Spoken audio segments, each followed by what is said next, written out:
Breaking the cycle of allowing yourself to be used is hard. Most generally, what you'll find is when you are somebody that often gets used, what you'll see is that people will call you a people pleaser. And that's often true. We don't want to hurt anybody. We don't want to reject anybody. We don't want anybody to think badly of us. So we often fall into that little pattern where people often use us. We have to change that. We have to make some changes. We have to identify what's going on, and we have to take that control back. And it's not an easy process. It's one that can be a challenge, but if you continue the process, it does get easier. I was talking with a client today who is ultimately being used by everybody in her house, which is unfortunately her family. And we're not talking about her children, we're talking about grown adults that are living and just abusing and using her for all that she is, because they have identified throughout the years that she won't say no and she'll continue to let them do that. That's a problem. I'm very guilty of it myself. I'm one to be a people pleaser. And when you ask for $5, it's hard for me not to just to give you $5 or send you $5. But what I learned is that at the end of the day, I don't like that feeling, especially when it's something that's reoccurring over and over and over and over by the same people. So what I've done is I've had to really look at my boundaries, see what my boundaries are like. I've had to reevaluate, make some shifts, make some changes. I've had to identify some of the things that I was kind of blindsided to or didn't want to see, such as, they're repeating, asking for money. When you talk to your friends, it's more about them than it is you. They're very self-centered. If you need something, they're often gone. They're MIA. You will not find them, and they're non-existent to your needs or wants. So it's something that we really can pay attention to. A few little traits, make a few little adjustments, and get some peace back in our lives. Who doesn't want that, right? So what do we do? It looks like this can happen with just anybody, because it can. It can be your kids. It can be your, other family members. It can be your friends. It can be coworkers. It could be clients even. Like I have some clients that I feel have used me to the brink. And then when I put up that boundary, then they're like, whoa, and life changed a little bit. And you ask, how can you be used as a therapist, Diane? Well, this is how. You have my phone number and you're making habitual calls to me every day with a problem that is really non existent. It may be important to you, but it's not part of our therapy process. So, what I've had to do is just begin to not answer my phone. I really don't need to help somebody and hold their hand through the process of, I don't know, not getting your way. If you're not getting your way, you're going to call Diane and it's going to be all better. No, Miss Diane is not going to hold your hand through that anymore, because we're going to teach you the tools. And that's when I need you to start processing and using those tools that you've learned in therapy and start utilizing them at home, because I can't always be there to hold your hand. So yes, clients can abuse us too. Bosses. It can happen in any situation. Oftentimes you find yourself wrapped up in this pattern, and before you know it, you're going, what has happened? How did that happen? I've given them $500 and they're not even replying to my text. Well, that's because you're simply allowing that behavior and you're being used. And I hate to tell people that, but I'm also not going to lie to you. Being used is a real thing. Um and I think that it's something harder to break sometimes than biting your nails or drinking alcohol or, smoking cigarettes. It's a hard habit to quit, to break, because you're normally not aware that it's happening. So what can we do? First of all, let's think about what you can do. You can look at the signs of somebody, of somebody that's using you. What's it look like? How does it present? Kind of touched on it before, but let's say you have a coworker. You're going to a meeting and they forgot their debit card, and they ask you to pick up lunch. Great, pick up lunch. You don't want your coworker to be hungry. But what happens if it happens 2 days later, and 2 days later, and 2 days later, and 2 days later? Or what happens if it happens the first time and you don't get paid, but you do it again and you do it again? You're setting a pattern of them using you and then being able to use you because they now have learned with time that you're not going to do anything and you're going to continue to feed them. Let's talk about finances. If they're borrowing $5, if they're borrowing $10, if they're borrowing $100, it often starts little and then gains into bigger things. And again, we find ourselves wrapped up in the fact that you've lost thousands of dollars and didn't even realize it. What about people that use you for your time? Hey, you want to come over and hang out? And then you get there and all they want is a benefit. They want you to, I don't know, clean their house or watch their kids or whatever it is. And you do that. And then the next time you come and visit, it's the same thing over and over. And there's multiple ways that people are used. Okay. We'll even say sexually, like you're going through a breakup and all of a sudden you call your best friend and your best friend's like, sure, we can hook up. And then you go back to your boyfriend, and so then your best friend feels jaded. Well, then the next time you and your boyfriend break up, you call your best friend again, and of course there they are, they're going to swoop you up. Well, with time, that person, that best friend, is no longer going to feel valued in that relationship, and they are going to see that they are being used if they are anywhere common or not common, anywhere close to being aware of the realities. um there's signs, you'll see that people that are users, the users of the relationships, what no matter what the relationship is, they're normally self-centered people. It's all about them. Me. Okay. And I'm going to tell you, I know a few of those. You call and you're just like, hey, how are you doing? I just thought I'd check on you. And then all of a sudden, you get everything that needs to be handed to the trash in your ear. They are just telling you everything. But then when you're like, yeah, I know, let me tell you about this. And they're like, gotta go, bye, click. Excuse me? Um, that's being used. A lot of times, people that are users see no problems in anybody else's like them's action. They'll be like, oh no, they're not using him. They're just, that's a good friend. They're doing what they should do. They don't see any problem with what they're doing, whether it's them or whether it's anybody else.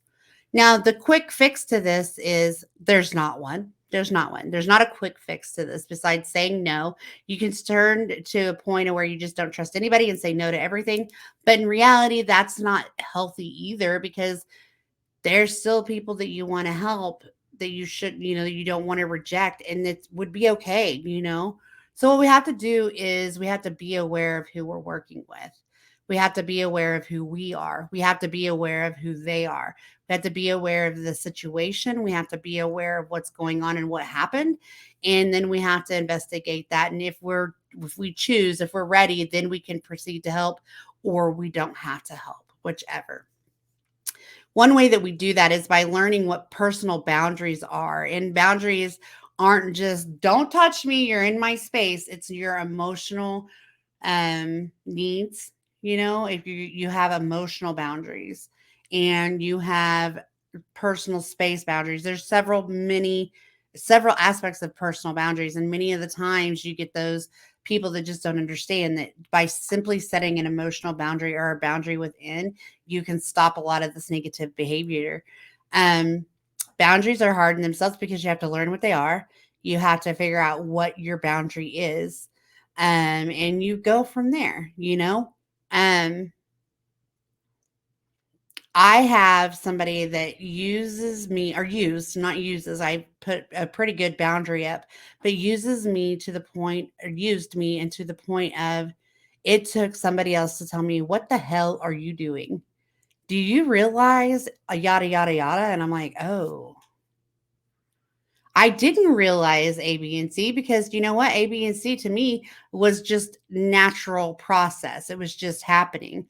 Once I was pointed out to me that, hey, you might want to reevaluate that situation and you're not helping that person necessarily, you're enabling them to continue to do it. So once it was discussed to me, I was able to refocus my mindset. And then when I refocused my mindset and said, dang, they've been doing this all this time because I allowed that. I was able to then say, how do I stop allowing it?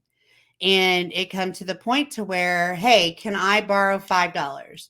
No. Can I borrow $5? No. Can I borrow $5? No. After about the fifth time, can I borrow $5 turned into nothing. I no longer got that call. I no longer got that text. I no longer got any contact from them because guess what? Just because I didn't give them $5, they found a way to get the $5 that they did without, right? Period. Okay. Another thing with that is let's say that we do want to give them $5. Okay. I'm going to loan you $5 because that's what you're asking for. When are you going to give that back to me? I'll give it back to you tomorrow. Great. So tomorrow when you get paid, you're going to message me by 5 p.m. Yes. And if you don't message me by 5 p.m., I'm going to message you. Yes. Okay, great. So our expectations are set in that process. We can then go ahead and move forward. And then at that point, if the next day comes and they don't pay you back that $5, you've reached out and you're no longer, you're blocked or they're not answering, they're avoiding you, they're not responding to text, they're not responding to email, whatever, then you can say, okay, I tried again. I set expectations. I had good boundaries and it's nothing more than I haven't given them more than I am going to live without, die without. So you've learned, you take that process. Okay, they still didn't learn with that $5. So what I'm going to do is I'm going to have to say no next time. And again, the more you say no, the better it is. Okay. So I was talking to my client today and I essentially told them, I was like, look, the thing is that you're sitting here and this person's living with you rent free and you're cooking, cleaning, they're doing the laundry at your house, they're using your electricity, they're using your internet, they're using it all. Correct? They said, yeah. I'm like, okay. And that irritates you. And that's why you're talking to me about it, right? Yeah. So what can we do to change it? What can be changed? And she's like, well, I don't know. And I said, well, the first thing that can happen is expectation setting. Talking to this person and saying, okay, I know that you want to need to be here and I get that and I want to be able to help you, but in order for me to help you, you're going to have to pay $500 a month. $500 seems pretty extreme, but it's not really in this grand scheme of things. It's not, especially if, like in their situation, they're fixing to go into a new agreement, and in that new agreement, their rent is going to go up. So one of those rooms is allocated to this person. So if they want to stay in this living situation, they need to pay for that room. Because if they don't want to stay there and they don't want to pay, then my client can do something different, which would be cheaper. Does that make sense?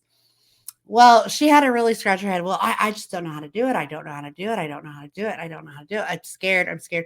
What are you scared of? What's the reasoning of being scared? Well, essentially overall, they don't want to hurt the other person's feelings. Okay, great. Then you don't care that your feelings are hurt in the long run. You're saying they're better or worth more or more important than you are.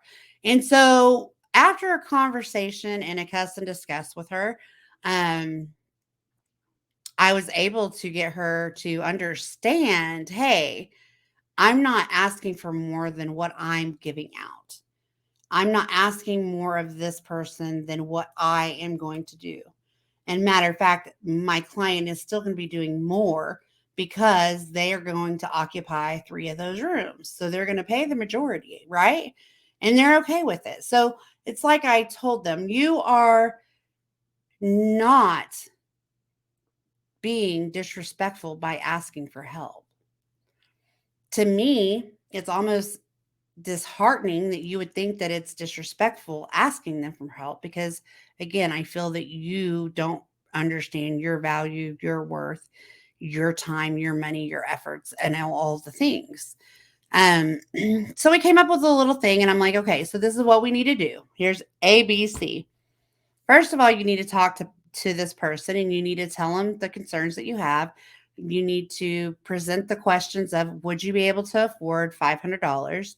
And then we need to gain an agreement. If it's not $500, can you pay 400? Can you pay 300? But don't go below what you know you will need to survive. Um, and I was like, is that doable? And they're like, yeah, yes. I finally got some commitment there. I said, great. So that's what I want you to do for this week. And the next week when I see you, we're going to see how that went. Okay, because I'm trying to teach her little baby steps, little steps on how to get to a big goal completion here. So, my goal is at the end of this, if she runs into a situation where the roommate or anybody else asks to borrow money or asks to stay with her or whatever it may be, she's comfortable saying, okay, we need to talk about this. Okay, we need to have a discussion about this. And then at that point, next session, we'll work on how to have these boundaries and what to do if the rent's not paid. What steps do you take from that point? We'll work on, okay, so they agreed to this and now they're not paying their $500. What can you do? Well, that's when you have to take more course of action and you have to get a bit of legal advice with that, because you will then have to evict them. And so we got to think about if this is really worth it. And I've told her what steps we're going to take and how we're going to work it out. And I told her she couldn't make any commitments until she was able to use communication to see that it would work. Because it would be easy for them to jump into this and all become a household full of communal people that are supposedly willing to pay, but there's been no experience or past saying that that other person's going to pay because they've not done it thus far. And they've lived there for months. So it's going to be a change. And I'm not asking her to be cold hearted and I'm not asking her to not help him out. I'm just teaching her or trying to teach her that it's okay to have those hard conversations and it's okay to have some boundaries. And it's even okay to say, hey, I'm not comfortable with that. That's, hurting my values, my thoughts, my beliefs, because that's what that is. Um, your boundaries are your personal thoughts and beliefs and feelings and what you want, and people not respecting those that's becomes no boundaries. So, um, we all have to think like that because in some sense I'm sure you get used at work and don't even realize it. I'm sure that you have friends that need to borrow a $5 here or borrow your car here or there, do whatever it may be, and at the end of the day you're scratching your head saying, how did that happen? And this is how we've let go of those important aspects. We've let go of those boundaries. We've made those boundaries to where you can just dive right in and they get pushed to the side, which is very unhealthy. So just remember, give yourself grace, start practicing understanding your boundaries, knowing what your boundaries are. Also, start the process. If you're having issues with somebody, communication is okay. Saying no is okay. Not being the fallback is okay. What I have learned is, again, if I have said no, the other person has found a way on their own. So, I just kind of wanted to have this conversation because I know there's a lot of this going on in the world. This client of mine triggered it today, so I hope that it's beneficial and I hope you've gotten something from it. And I just want to thank you guys for watching. Please remember to like, share, and subscribe, and hit the bell for future notifications. Bye, guys.